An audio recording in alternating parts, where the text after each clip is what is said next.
Hi friends, ഇന്നത്തെ വീഡിയോയിൽ നമ്മൾ പരിചയപ്പെടാൻ പോകുന്നത് അപ്സ്റ്റോക്സിൽ എങ്ങനെയാണ് ഫ്രീ ആയി ഒരു trading and demat account mobile phone ഉപയോഗിച്ച് തുടങ്ങാമെന്നതാണ്. പഴയ രീതിയിൽ അക്കൗണ്ട് തുടങ്ങാൻ ശ്രമിച്ച പലരും അക്കൗണ്ട് തുടങ്ങാനാവാതെ ശ്രമം പാതി വഴിയിൽ ഉപേക്ഷിച്ചതായി പല വീഡിയോയ്ക്കും താഴെ കമന്റ് ചെയ്തിട്ടുണ്ട്. അതുകൊണ്ട് പുതിയതായി അക്കൗണ്ട് തുടങ്ങുന്നവർ ഇപ്പോഴത്തെ ഏറ്റവും ലേറ്റസ്റ്റ് ആയിട്ടുള്ള രീതിയിൽ അക്കൗണ്ട് തുടങ്ങുവാൻ ശ്രദ്ധിക്കുക. പുതിയതായി അക്കൗണ്ട് തുടങ്ങുവാനുള്ള ലിങ്ക് ഈ വീഡിയോയുടെ താഴെ ഡിസ്ക്രിപ്ഷൻ ബോക്സിൽ ഇതുപോലെ ബ്ലൂ കളറിൽ കൊടുത്തിട്ടുണ്ട്. അതുപോലെ ഞാൻ അപ്സ്റ്റോക്സിന്റെ ഒരു ഓതറൈസ്ഡ് പേഴ്സൺ ആണ്. എന്റെ ഡീറ്റെയിൽസും രജിസ്ട്രേഷൻ നമ്പരും ഒക്കെ താഴെ ഡിസ്ക്രിപ്ഷനിൽ കൊടുത്തിട്ടുണ്ട്. അപ്പോൾ ഡിസ്ക്രിപ്ഷനിലുള്ള ഈ ബ്ലൂ കളർ ലിങ്കിൽ ടച്ച് ചെയ്യുമ്പോൾ ഇതുപോലെ ഡയറക്റ്റ് ആയി അപ്സ്റ്റോക്സിന്റെ അക്കൗണ്ട് ഓപ്പൺ ചെയ്യുന്ന ഒഫീഷ്യൽ പേജിലാണ് എത്തുന്നത്. ഇവിടെ ആദ്യം എൻ്റർ യുവർ മൊബൈൽ നമ്പർ എന്നയിടത്ത് ടച്ച് ചെയ്ത് മൊബൈൽ നമ്പർ ടൈപ്പ് ചെയ്ത ശേഷം ഓപ്പൺ ഫ്രീ ഡിമാറ്റ് അക്കൗണ്ട് എന്നയിടത്ത് ടച്ച് ചെയ്താൽ നെക്സ്റ്റ് പേജ് ഇതുപോലെ ഓപ്പൺ ആയി വരുമ്പോൾ ഗെറ്റ് OTP എന്നയിടത്ത് ടച്ച് ചെയ്യുക. അപ്പോൾ ഇവർ നമ്മൾ കൊടുത്തിരിക്കുന്ന മൊബൈൽ നമ്പറിലേക്ക് 6 ഡിജിറ്റ് OTP അയച്ചു തരുന്നതാണ്. അത് ഇവിടെ തെറ്റുകൂടാതെ ടൈപ്പ് ചെയ്ത ശേഷം താഴെ കണ്ടിന്യൂ കൊടുക്കുക. അതേ തുടർന്ന് മെയിൽ ID വെരിഫൈ ചെയ്യേണ്ട പേജിലാണ് എത്തിച്ചേരുന്നത്. താഴെ കണ്ടിന്യൂ വിത്ത് ഇമെയിൽ എന്നയിടത്ത് ടച്ച് ചെയ്ത് എൻ്റർ ഇമെയിൽ ID എന്നയിടത്ത് മെയിൽ ID കൊടുത്ത ശേഷം താഴെ ഗെറ്റ് OTPയിൽ ടച്ച് ചെയ്താൽ ഇവർ 6 ഡിജിറ്റ് OTP നമ്മുടെ മെയിലിലേക്ക് അയച്ചു തരുന്നതാണ്. അത് ഇവിടെ ടൈപ്പ് ചെയ്ത ശേഷം താഴെ കണ്ടിന്യൂ കൊടുത്താൽ പേഴ്സണൽ ഡീറ്റെയിൽസ് അപ്ഡേറ്റ് ചെയ്യേണ്ട പേജിലാണ് എത്തിച്ചേരുന്നത്.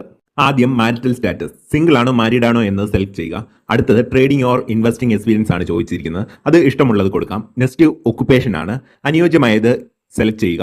ഇനി ആനുവൽ ഇൻകം ആണ്. ഇതും അനുയോജ്യമായത് സെലക്ട് ചെയ്ത ശേഷം താഴെ കണ്ടിന്യൂ ബട്ടണിൽ ടച്ച് ചെയ്യുക. അടുത്ത പേജിൽ ഡിക്ലറേഷൻ ആണ് ചോദിക്കുന്നത്. I pay taxes in India. ഇവിടെ എല്ലായിടത്തും ഡിഫോൾട്ടായി ടിക്ക് ഉണ്ട്. അപ്പോൾ ഇവയെല്ലാം ഒന്ന് വായിച്ചു നോക്കിയിട്ട് ടിക്ക് ഉണ്ടോ എന്ന് ഉറപ്പുവരുത്തി താഴെ കണ്ടിന്യൂ ബട്ടണിൽ ടച്ച് ചെയ്യുക. അടുത്ത പേജിൽ പാൻ കാർഡ് ഡീറ്റെയിൽസ് ആണ് അപ്ഡേറ്റ് ചെയ്യേണ്ടത്.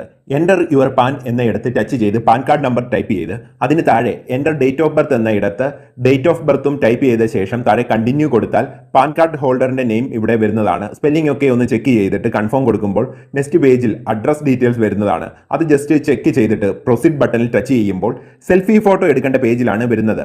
ഇവിടെ ക്യാമറ പെർമിഷൻ അലോ കൊടുത്തിട്ട് ടേക്ക് എ ഫോട്ടോ എന്നയിടത്ത് ടച്ച് ചെയ്ത് വളരെ ക്ലിയർ ആയിട്ടുള്ള ഒരു ഫോട്ടോ എടുക്കുക.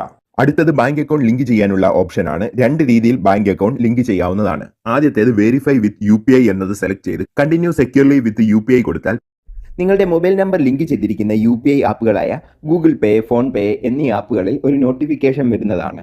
അത് നിങ്ങൾ ഓപ്പൺ ചെയ്ത് അപ്രൂവ് കൊടുത്താൽ നിങ്ങളുടെ അക്കൗണ്ടിൽ നിന്ന് ₹1 ഡെബിറ്റ് ചെയ്യുകയും ആ ₹1 ഇവർ തിരിച്ച് നിങ്ങളുടെ അക്കൗണ്ടിലേക്ക് ഇട്ടു തരികയും ചെയ്യുന്നതോടെ ബാങ്ക് അക്കൗണ്ട് ലിങ്ക് ആകുന്നതാണ്.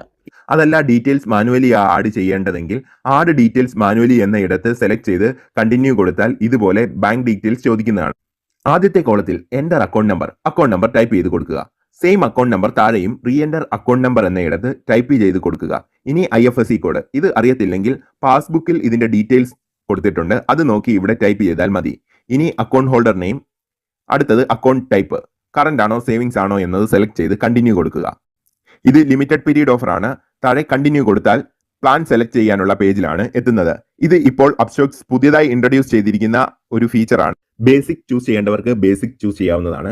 തുടക്കക്കാർക്ക് ബേസിക് ആയിരിക്കും അനുയോജ്യം. ഞാനിവിടെ ചൂസ് പ്ലസ് എന്നതാണ് കൊടുക്കുന്നത്. കാരണം കുറെ ഫീച്ചറുകളും അൺലിമിറ്റഡ് അക്സസുകളും ഇവർ ഇവിടെ ഫ്രീ ആയി പ്ലസിൽ കൊടുത്തിട്ടുണ്ട്. അതുകൊണ്ട് ചൂസ് പ്ലസ് കൊടുക്കുകയാണ്. അതിനുശേഷം ഇവിടെ ഓക്കെ കൊടുത്താൽ നെക്സ്റ്റ് പേജിൽ സിഗ്നേച്ചർ ആണ് അപ്ഡേറ്റ് ചെയ്യേണ്ടത്. ഇവിടെ സിഗ്നേച്ചർ അപ്ഡേറ്റ് ചെയ്യാൻ 2 ഓപ്ഷൻ ഉണ്ട്. ആദ്യത്തേത് ഒരു വെള്ള പേപ്പറിൽ സൈൻ ചെയ്തതിന്റെ ഫോട്ടോ എടുത്ത് ഇവിടെ അപ്ലോഡ് ചെയ്യുന്ന രീതി. രണ്ടാമത്തേത് ഡ്രോ സിഗ്നേച്ചർ എന്നയിടത്ത് ടച്ച് ചെയ്ത് വിരലിന്റെ തുമ്പ് ഉപയോഗിച്ച് ടച്ച് സ്ക്രീനിൽ ടച്ച് ചെയ്തുകൊണ്ട് ഡിജിറ്റലി സൈൻ ചെയ്യുക. സൈൻ ചെയ്യുന്നതിൽ എന്തെങ്കിലും തെറ്റുണ്ടെങ്കിൽ താഴെ എറൈസ് ഓൾ കൊടുക്കുക. അപ്പോൾ വൺസ് സൈൻ ചെയ്ത ശേഷം താഴെ കണ്ടിന്യൂ കൊടുത്താൽ സെഗ്മെന്റ് സെലക്ട് ചെയ്യുന്ന പേജിലാണ് എത്തുന്നത്. ആക്റ്റീവ് ഓൾ ഫോർ ഫ്രീ എന്നത് ടച്ച് ചെയ്യുകയാണെങ്കിൽ എല്ലാ സെഗ്മെന്റും ഫ്രീ ആയി ആക്റ്റീവ് ചെയ്യാവുന്നതാണ്. എല്ലാ സെഗ്മെന്റും ആക്ടിവേറ്റ് ചെയ്യുന്നതിനായി നമുക്ക് ഇൻകം പ്രൂഫ് അപ്ലോഡ് ചെയ്യേണ്ടതുണ്ട്. ലാസ്റ്റ് 6 മന്തിലെ ബാങ്ക് സ്റ്റേറ്റ്മെന്റോ ITR ഫയൽ ചെയ്തതിന്റെ കോപ്പിയോ ഇവിടെ അപ്ഡേറ്റ് ചെയ്യേണ്ടതുണ്ട്. അതിപ്പോൾ കയ്യിലില്ലെങ്കിൽ കസ്റ്റമൈസ് എന്ന ഇടത്ത് ടച്ച് ചെയ്ത് equity, mutual fund and IPO മാത്രം സെലക്ട് ചെയ്യുക. വൺസ് അക്കൗണ്ട് ഓപ്പൺ ചെയ്ത ശേഷവും ഈ സെഗ്മെന്റുകളൊക്കെ എളുപ്പത്തിൽ എനേബിൾ ചെയ്യാവുന്നതാണ്. ഇവിടെ താഴെ ആക്റ്റീവ് സെലക്ടഡ് സെഗ്മെന്റ് കൊടുക്കുക. അടുത്തതായി നോമിനിയെ ആഡ് ചെയ്യേണ്ട പേജിലാണ് എത്തുന്നത്. അക്കൗണ്ട് ഓപ്പൺ ചെയ്ത ശേഷമേ നോമിനിയെ ആഡ് ചെയ്യുന്നുള്ളൂ എങ്കിൽ ഇവിടെ ജസ്റ്റ് ഓപ്ഷൻ ഔട്ട് എന്നത് ടച്ച് ചെയ്യുക. അതല്ല ഇപ്പോൾ നോമിനിയെ ആഡ് ചെയ്യണമെങ്കിൽ ഓപ്ഷനിൽ ടച്ച് ചെയ്ത് ഇവിടെ നോമിനിയുടെ ഡീറ്റെയിൽസ് ഒക്കെ ചോദിക്കുന്നുണ്ട്. അവയൊക്കെ തെറ്റുകൂടാതെ ടൈപ്പ് ചെയ്ത ശേഷം താഴെ കണ്ടിന്യൂ കൊടുക്കുക.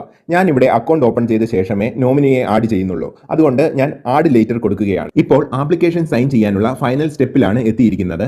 ഇവിടെ താഴെ സൈൻ ആപ്ലിക്കേഷൻ എന്ന ഇടത്ത് ടച്ച് ചെയ്യുമ്പോൾ നെക്സ്റ്റ് പേജ് ഇതുപോലെ ഓപ്പൺ ആവുകയും ഇവിടെ I have read the document എന്ന കോളത്തിൽ ടിക്ക് ചെയ്ത ശേഷം സൈനിൽ ടച്ച് ചെയ്യുമ്പോൾ ഇതുപോലെ ഡയറക്റ്റായി NSDLന്റെ സൈറ്റിൽ എത്തുന്നതാണ്. VID ആധാർ എന്ന ഇടത്ത് ആധാർ കാർഡ് നമ്പർ ടൈപ്പ് ചെയ്ത ശേഷം ഐ ഹാവ് ഹിയർ ബൈ എന്ന കോളത്തിൽ ടിക്ക് ചെയ്ത് താഴെ സെൻഡ് OTPയിൽ ടച്ച് ചെയ്താൽ ഇവർ ആധാർ കാർഡുമായി ലിങ്ക് ചെയ്തിരിക്കുന്ന മൊബൈലിലേക്ക് 6 ഡിജിറ്റ് OTP മെസ്സേജ് അയച്ചു തരുന്നതാണ്. അത് ഇവിടെ ടൈപ്പ് ചെയ്ത ശേഷം വെരിഫൈ OTPയിൽ ക്ലിക്ക് ചെയ്താൽ account opening process totally complete ആവുന്നതാണ്. 3-4 ദിവസത്തിനുള്ളിൽ അപ്സ്റ്റോക്സ് അക്കൗണ്ട് ക്രിയേറ്റ് ആയിട്ടുണ്ട് എന്ന മെസ്സേജ് അയച്ചു തരുന്നതാണ്. അതിനുശേഷം പ്ലേ സ്റ്റോറിൽ നിന്ന് അപ്സ്റ്റോക്സ് ആപ്പ് ഇൻസ്റ്റാൾ ചെയ്ത് യൂസ് ചെയ്യാവുന്നതാണ്. നന്ദി, നമസ്കാരം.